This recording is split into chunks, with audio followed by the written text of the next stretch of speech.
Hello everyone. मैं हूं अनुज और आप देख रहे हैं चैनल लीगल करेंट्स। आज के लेक्चर में हम बात करेंगे प्रीएम्बल के बारे में। प्रीएम्बल क्या है, क्या मीनिंग है प्रीएम्बल का, हु ड्राफ्टेड प्रीएम्बल, किसने प्रीएम्बल को ड्राफ्ट किया था, और प्रीएम्बल कॉन्स्टिट्यूशन का पार्ट है या नहीं है, और क्या इसको अमेंड किया जा सकता है या नहीं किया जा सकता। तो ये दोनों पॉइंट्स हम समझेंगे दो लीडिंग केस लॉज के थ्रू। इससे पहले वाले वीडियोस में आप मेरी प्लेलिस्ट में जाके चेक कर सकते हैं। मैंने बताया था constitution, background history of constitution और essentials of constitution, sources of constitution, क्या कॉन्स्टिट्यूएंट असेंबली कैसे फॉर्म हुई, कब फॉर्म हुई, कौन कौन कॉन्स्टिट्यूएंट असेंबली के चेयरमैन थे। तो ये सारे मैंने टॉपिक्स कवर किए थे पिछले वीडियोस में, जिसका लिंक आपको डिस्क्रिप्शन में मिल जाएगा। तो चलिए आज का वीडियो शुरू करते हैं और जानते हैं प्रीएम्बल के बारे में। तो शुरू करते हैं प्रीएम्बल के बारे में। तो प्रीएम्बल क्या है? इंडियन कॉन्स्टिट्यूशन में प्रीएम्बल है, we the people of India having solemnly resolved to constitute India into a sovereign, socialist, secular, democratic republic and to secure all its citizens justice, social, economic and political, liberty of thoughts, expression, belief, faith and worship, equality of status and of opportunity, and to promote among them all fraternity, assuring the dignity of the individual and the unity of nation. In our Constituent Assembly, this 26th day of 1949, do hereby adopt, enact and give to our self this constitution. तो ये है हमारा preamble. अब preamble का मतलब समझते हैं कि प्रीएम्बल आया कहाँ से, क्या है। तो प्रीएम्बल जो शब्द है वो एक लैटिन वर्ड प्रीएम्बुलस से लिया गया है।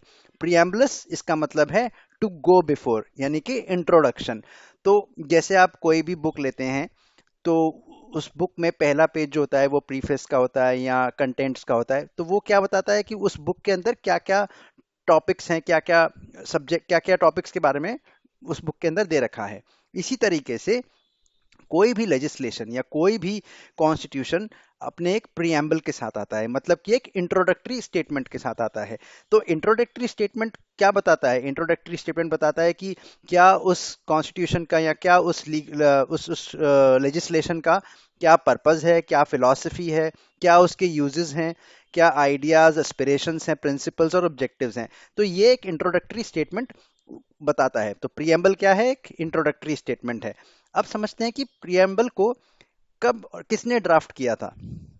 तो मैंने पिछले वीडियोस में भी बताया था कि पंडित जवाहरलाल नेहरू ने प्रेजेंट किया था कॉन्स्टिट्यूएंट असेंबली में एक ड्राफ्ट। और इस ड्राफ्ट का पर्पस क्या था, इस ड्राफ्ट का आइडियोलॉजी इसकी ये थी कि ये ड्राफ्ट हमारे को ये बताएगा कि हमारा कॉन्स्टिट्यूशन जो है वो कैसा होगा, उसमें क्या राइट्स होंगे, क्या ड्यूटीज होंगी, सबके बारे में दे रखा होगा। तो इसीलिए उसको ध्यान में रखते हुए पंडित जवाहरलाल नेहरू ने एक ड्राफ्ट प्रेजेंट किया था कॉन्स्टिट्यूएंट असेंबली में, जिसका नाम था ऑब्जेक्टिव रेजोल्यूशन। अब ये ऑब्जेक्टिव रेजोल्यूशन को 13 दिसंबर 1946 में प्रेजेंट किया गया और इसी ऑब्जेक्टिव रेजोल्यूशन को अडॉप्ट कर लिया गया एज अ प्रीएम्बल। कब अडॉप्ट किया? 22 जनवरी 1947 को। तो who drafted preamble? Very clear cut answer is Pandit Jawaharlal Nehru presented objective resolution in Constituent Assembly and the same is being adopted as a preamble on 22 January 1947। अब preamble का idea क्या है? तो preamble जो है वो source, nature, objective और उसकी अडॉप्शन डेट की बात करता है। हमारे प्रियम्बल में सोर्स क्या है? अगर प्रियम्बल का पहले 3 वर्ड देखें तो वी द पीपल दे रखा है, मतलब हमारे प्रियम्बल का सोर्स है we the people of India, यानी कि हमारे कॉन्स्टिट्यूशन को इंडिया के लोगों ने ही बनाया है। On behalf of people of India in constituent assembly constitution was prepared and given to us. तो बिहाफ ऑफ पीपल मतलब इंडिया के लोगों के बिहाफ पे कॉन्स्टिट्यूएंट असेंबली में इंडिया के ही लोगों ने कॉन्स्टिट्यूशन बनाया और हमें दिया। तो ये सोर्स है। नेचर क्या है? नेचर, इंडियन कॉन्स्टिट्यूशन के नेचर है sovereign, socialist, democratic, secular, Republic. ये इसके नेचर को डिफाइन करते हैं। और objectives justice, liberty, equality and fraternity, ये इसके ऑब्जेक्टिव को डिफाइन करते हैं। और अडॉप्शन डेट सबको पता है, 26 November 1949 is the adoption date of our constitution. अब कुछ इंपॉर्टेंट टर्म्स को समझते हैं। ऊपर मैंने नेचर और ऑब्जेक्टिव्स में कुछ 9 टर्म्स के बारे में बात करी है, तो इन 9 टर्म्स को समझते हैं। पहली टर्म है सोवरेन। सोवरेन का मतलब क्या है? Sovereign means state has the authority to make laws on various subjects.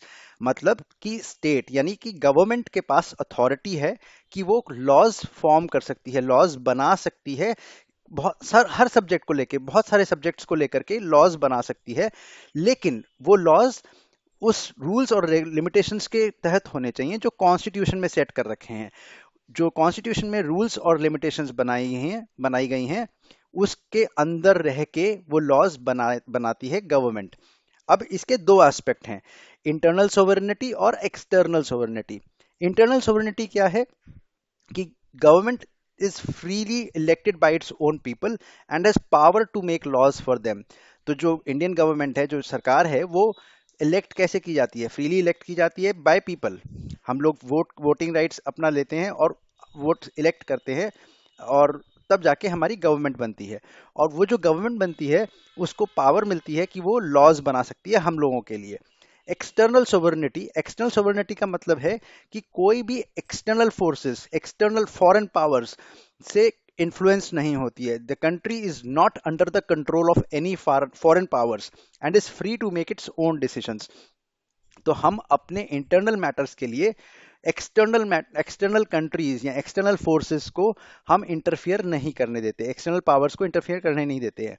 तो सो इन नटशेल अगर इसको समझा जाए सोवरेन टर्म को, कि India is an independent country and no external power can interfere in India's internal matters. तो ये है टर्म सोवरेन। अब बात करते हैं सोशलिस्ट की। सोशलिस्ट वर्ड जो है, ये 42nd अमेंडमेंट जो कि 1976 में हुआ था, उसके थ्रू इस वर्ड को प्रियम्बल में ऐड किया गया था।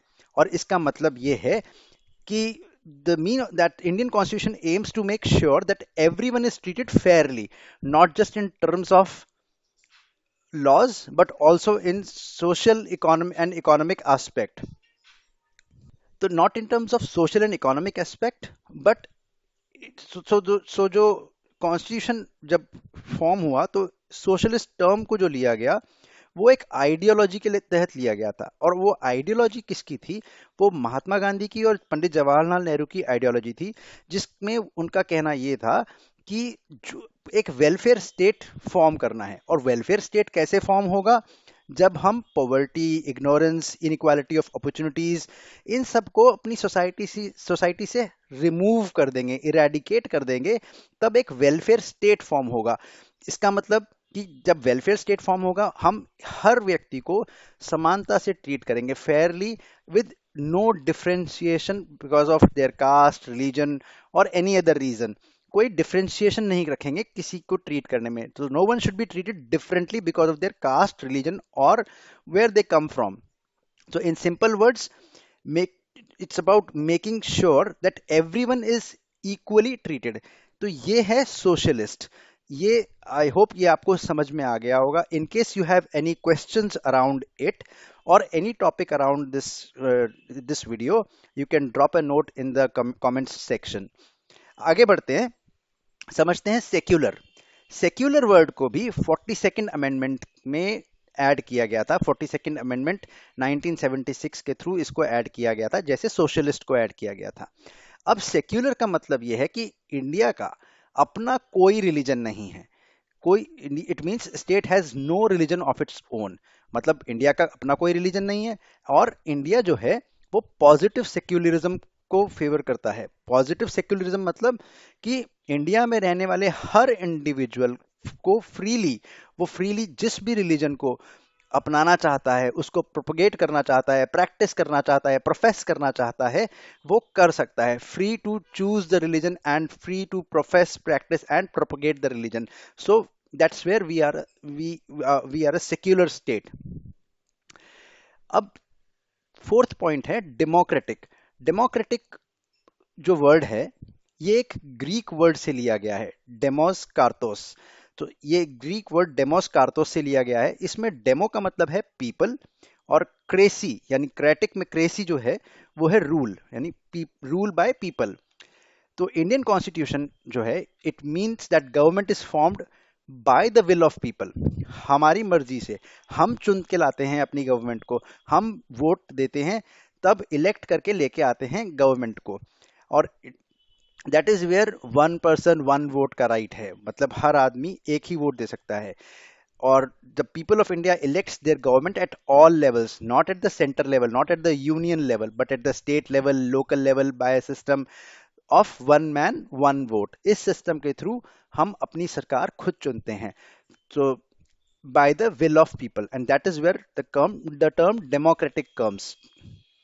अब बात करते हैं रिपब्लिक की। ये हमारा फिफ्थ पॉइंट है।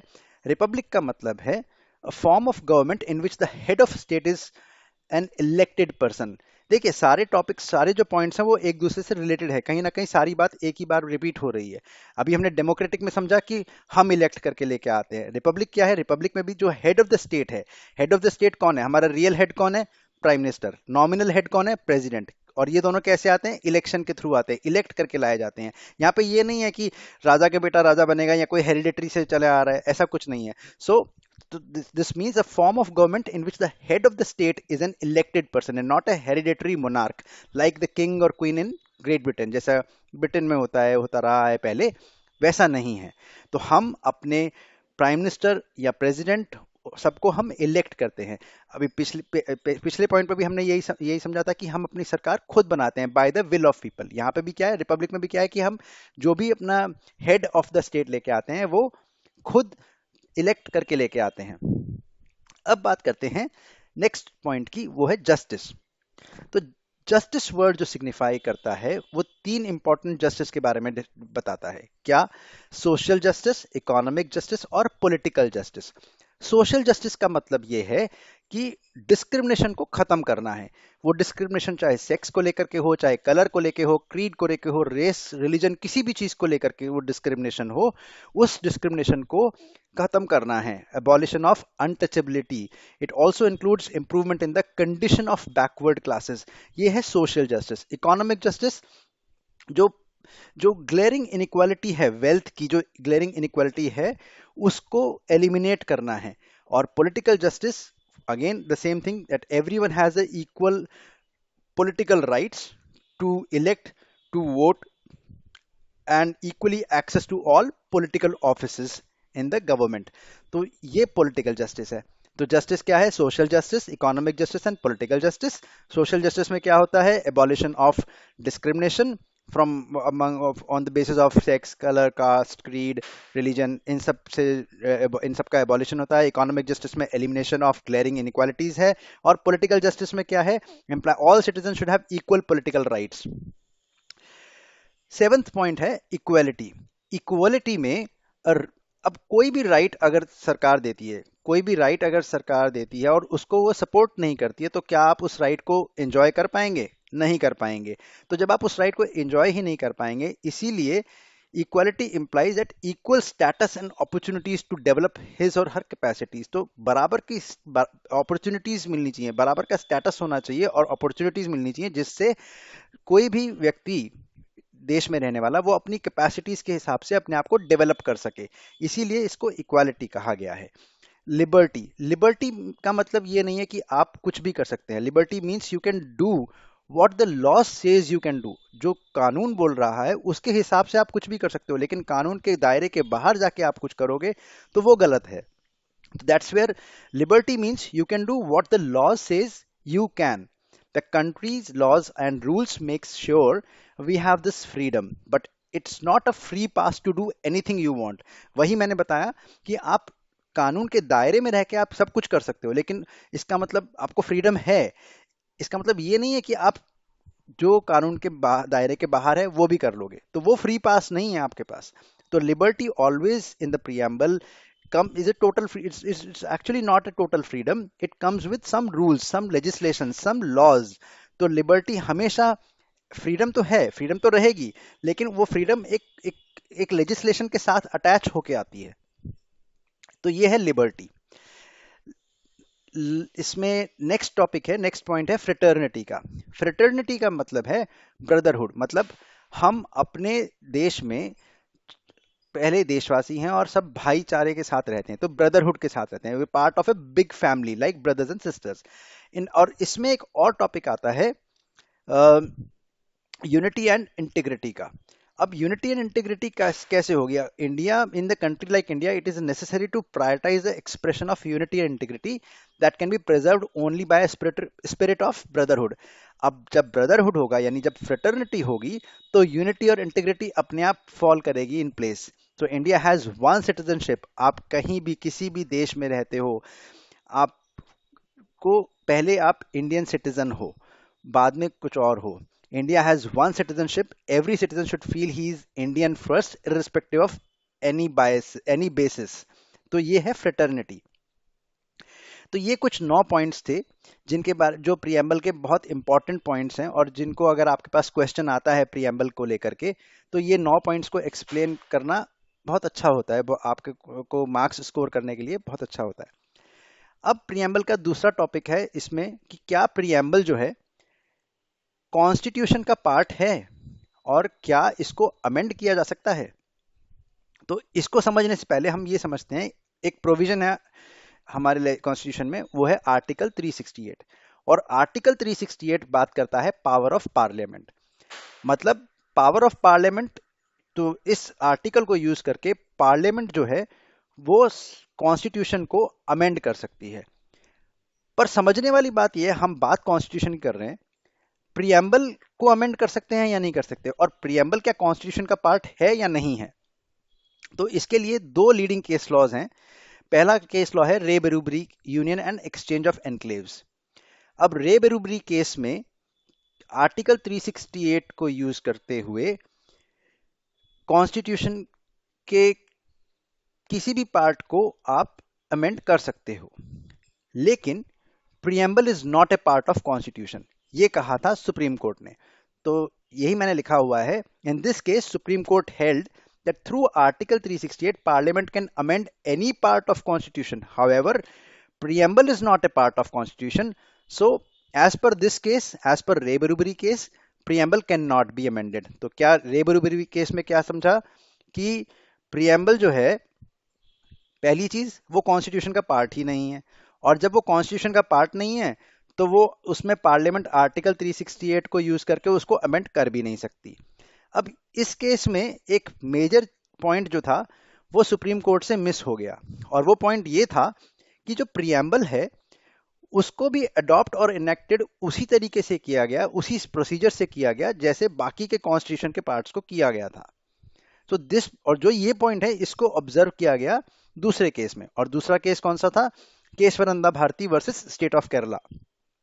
So in this case, Supreme Court mentioned that preamble is adopted and enacted in the same procedure as the remaining constitution, which means preamble is a part of constitution। तो इस case के हिसाब से supreme court का मानना था कि preamble जो है, क्योंकि वो भी बाकी कॉन्स्टिट्यूशन की तरह ही अडॉप्ट और एनैक्ट किया गया, इसीलिए preamble कॉन्स्टिट्यूशन का ही पार्ट है, और using article 368 parliament can amend preamble as well। अब at the same time preamble को अमेंड तो कर सकते हैं, कॉन्स्टिट्यूशन का पार्ट भी बता दिया, लेकिन इस चीज को ध्यान रखना है कि बेसिक फीचर्स को अमेंड नहीं किया जाएगा। बेसिक फीचर्स जो हैं प्रियम्बल के या कॉन्स्टिट्यूशन के, उनमें चेंजेस नहीं आएंगे। तो अब आप बोलेंगे कि 42nd अमेंडमेंट में तो चेंजेस आए थे। 42nd अमेंडमेंट में चेंजेस आए थे, हाँ, हमने 3 वर्ड्स को ऐड किया था, लेकिन क्या हमने एग्जिस्टिंग कॉन्स्टिट्यूशन या एग्जिस्टिंग प्रियम्बल को चेंज किया था? उसमें हमने कोई वर्ड को रिमूव किया था? नहीं किया था। तो हमारा बेसिक स्ट्रक्चर जो था कॉन्स्टिट्यूशन का और प्रियम्बल का, वो एज इट इज रहा था, और हमने 3 नए वर्ड्स ऐड कर दिए थे। तो हमने स्ट्रक्चर नहीं हिलाया था, जो था वैसे ही रहा था। तो ये था प्रियम्बल। आई होप आपके डाउट्स, क्वेरीज जो होंगे वो क्लियर हो गए होंगे। इन केस आपके कोई क्वेश्चंस हैं, कोई चीज, कोई पॉइंट आपको समझ नहीं आया है, you can drop A note in the comments section. तो ये था आज का वीडियो प्रियम्बल के बारे में। आई होप ये वीडियो आपको पसंद आया होगा. Please do subscribe my channel and like, comment and share this video. Next video में हम बात करेंगे यूनियन एंड इट्स टेरिटरीज के बारे में, जो कि आर्टिकल 1 से 4 तक में बताया गया है. In case you need to listen the previous videos, playlist का लिंक चैनल के डिस्क्रिप्शन बॉक्स में दे रखा है. और in case you need the handwritten notes, then you can reach out to me on the mentioned number and email address. Thank you everyone. Have a great day. Bye and take care.